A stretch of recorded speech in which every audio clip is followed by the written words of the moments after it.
Alors la stratégie d'Elsevier en numérique du soin, je dirais tout d'abord, c'est de créer cette diversité de contenu qui permet de s'adapter à toute cette variation de besoins qu'ont les étudiants, les enseignants, mais également l'institution ici. Et deuxième point, peut-être accompagner la transition du papier vers du numérique en jouant sur cette complémentarité papier et plateforme. On sort juste d'une conférence qui avait pour propos l'importance du livre et la place du numérique dans l'apprentissage des étudiants à l'heure de l'universitarisation.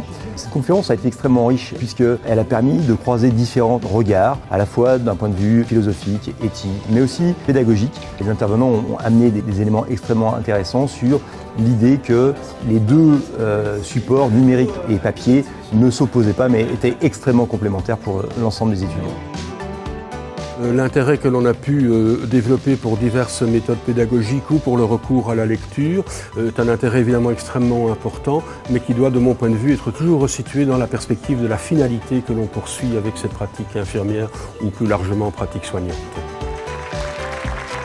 Les Serious Games comme outils pédagogiques peuvent être intéressants pour remotiver les étudiants car ils vont permettre d'avoir un apprentissage expérientiel et actif par l'étudiant qui va jouer son propre rôle au sein d'un jeu dans un environnement virtuel.